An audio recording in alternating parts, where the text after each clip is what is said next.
안녕하세요. 인봉을 떼심 그 세 번째 시간입니다. 본문 말씀은 계시록 6장 1절에서 6절의 말씀입니다. 여러분께서는 성경을 펼쳐놓고 제 말씀을 따라와 주시면 고맙겠습니다. 오늘은 세 번째 인의 재앙입니다. 세 번째 인에는 검은 말을 탄 사람이 나타납니다. 검은색은 보통 전쟁과 유혈의 결과인 슬픔, 애곡, 황폐를 상징합니다.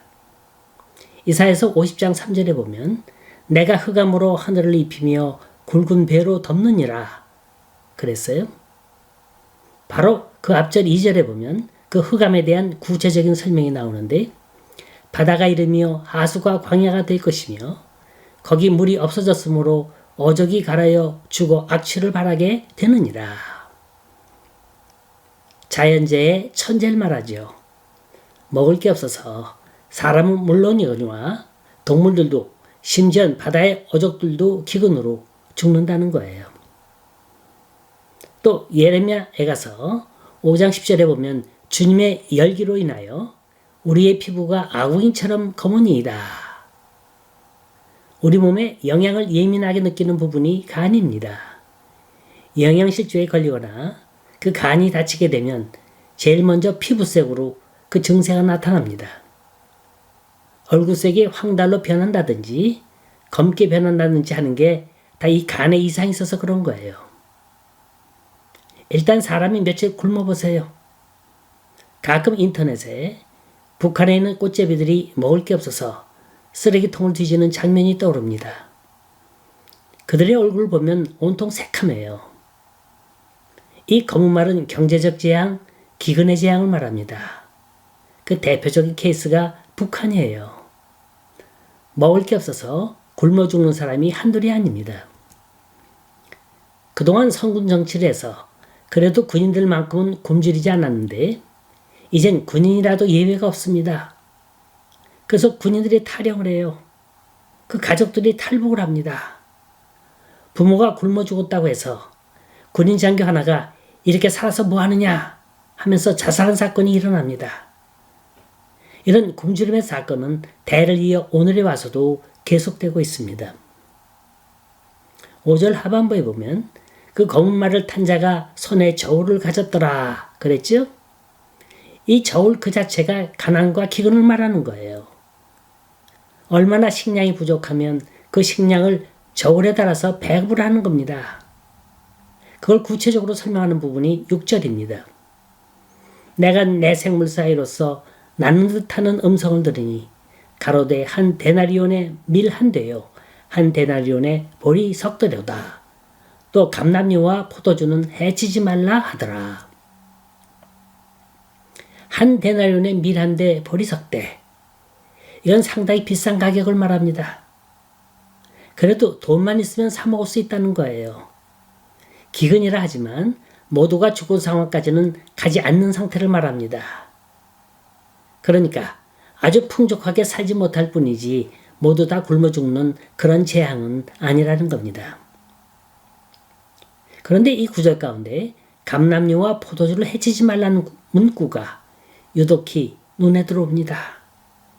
이 말은 밀이나 보리는 어려워도 기름이나 포도주는 정상적으로 공급된다는 뜻이에요.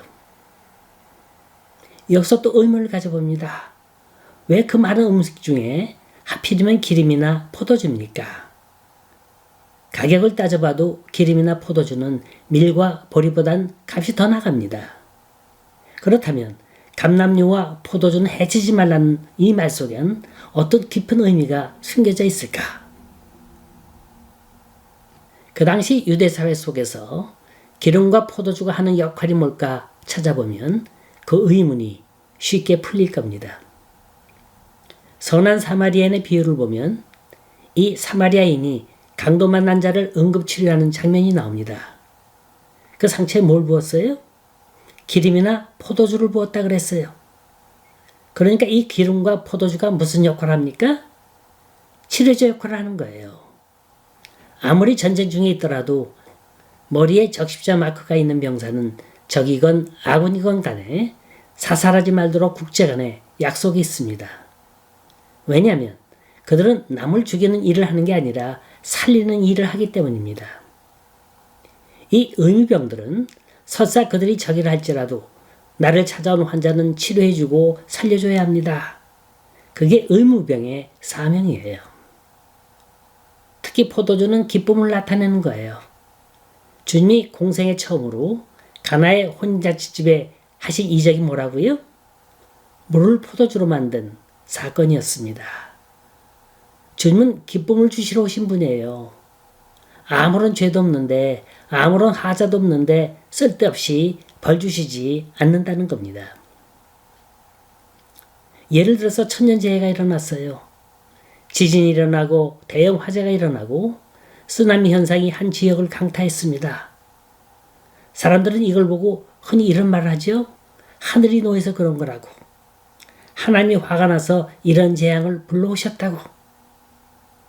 설사 그렇더라도 그 재해의 피해를 입는 사람들이 모두가 다 용서 못할 죄인들은 아니잖아요. 분명히 그 안에는 하나님 남겨두신 사람들이 있습니다. 이들까지도 도매금으로 벌을 주셔야 할 필요는 없는 거 아닙니까? 전 감람류와 포도주를 해치지 말라는 말을 이렇게 느꼈습니다. 아무리 무서운 기근이 몰려온다 할지라도, 아무리 무서운 천연재해가 몰아닥친다 할지라도 하나님의 백성에겐 먹고 살 수 있는 길을 주시고 피할 길을 주신다. 그렇게 받아들였습니다. 예를 들어 아방 때예요. 3년 동안 비가 오지 않았지만 하나님은 엘리야를 까마귀를 통해서 먹이셨어요. 또 사렙다 과부 집에서 얹혀 사는 동안 가루와 기름이 떨어지지 않았어요. 그 속에 있는 사람들은 아무리 기근이 심하다 할지라도 먹는 걱정은 하질 않았습니다. 또 이스라엘 백성이 광야 생활 40년을 한 동안 하나님은 하늘에서 만나와 메추라기를 보내주셨어요. 그러니까 하나님이 택한 백성은 어떤 상황에 처한다 할지라도 먹고 사는데 염려하지 말라는 하나의 사인인 겁니다. 우리는 떡으로 사는 게 아니요 하나님의 입에서 나오는 말씀으로 사는 겁니다. 하나님은 간간히 이 세상에 재앙을 주시고 고통을 주십니다. 도처에 전쟁이 일어나고요. 지진이나 기근이 일어나고요. 이름 모를 병들이 수없는 생명을 앗아가기도 합니다. 이건 어느 시대나 예외가 없었어요. 우리 믿는 사람도 그걸 피할 수는 없어요. 하지만 다른 방법을 통해서 우리의 필요를 채워주시고 피할 길을 열어주시는 겁니다.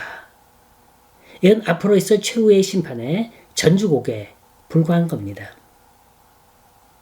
주님은 분명히 알곡과 가라지를 구분하실 겁니다. 주님이 언제 오실는지 그날과 그때를 아무도 알 수 없지만 우리가 할 수 있는 일이 딱 하나가 있습니다. 그건 등잔을 준비하고 기름을 준비하는 거예요. 그래서 슬기로운 다섯천지처럼 주님이 오실 때 우리 모두 기쁨으로 맞이할 수 있기를 간절히 소원합니다.